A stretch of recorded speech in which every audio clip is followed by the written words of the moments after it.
దేవునికి మహిమ కలుగునుగాక.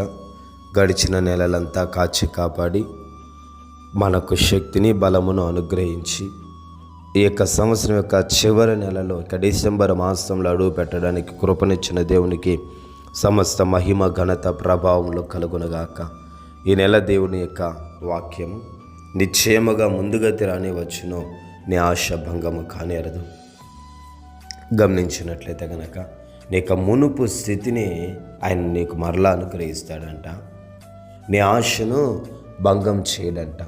అంటే నీ మునుపు స్థితి ఒకవేళ బాగుగా ఉండిందేమో, అది ఆర్థికంగా కావచ్చు, ఆత్మీయంగా కావచ్చు, అన్ని విధాలుగా నీ మునుపు ఉన్న స్థితి బాగునిండొచ్చు, ఇప్పుడు బాగలేకుండా ఉండిండొచ్చు. అయితే ప్రభు చెప్పేది ఏమంటే ముందు గతి ఖచ్చితంగా రానే వస్తుందంట. ఎలాగనంటే యోబు సమస్తాన్ని కోల్పోతాడు. మునుపు యోబు యొక్క స్థితి బాగుండింది. అయితే అంతా కోల్పోయిన తర్వాత ఎవరూ లేరు యోబు దగ్గర. అయితే దేవుడు ఏం చేశారంటే మునుపటి కంటే రెట్టింపైనటువంటి దీవెనను, రెట్టింపైనటువంటి ఆశీర్వాదాన్ని దేవుడు యోబుకు అనుగ్రహించాడు. ఆయన ఆశ భంగము కాలేదు. కాబట్టి నీ ఆశ కూడా భంగం కాదు. నీ మునుపు స్థితిని దేవుడు నీకు నిశ్చయముగా మరలా అనుగ్రహిస్తాడు.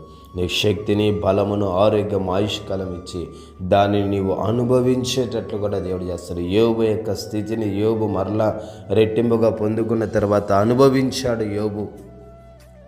కాబట్టి అనుభవించేటట్లు కూడా దేవుడు నీ ఎడల కార్యాలను జరిగిస్తాడు. కాబట్టి దేనిని గురించి కలవరపడద్దు, భయపడద్దు. నీ ముందుగతే ఖచ్చితంగా రానే వస్తుంది.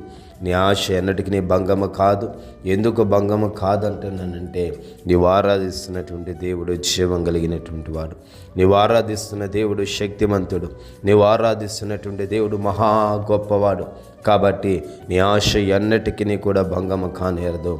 ప్రభువు ఈ మాటలను దీవించునుగాక. సర్వశక్తిమంతుడా, ఈ మాటలు బట్టి మమ్మల్ని దీవించి ఆశీర్వదించి బలపరిచి కృప చూపండి. యేసు నామంలో అడిగి పొందుకొని ఉన్నాము పవిత్ర తండ్రి. ఆమేన్, ఆమేన్.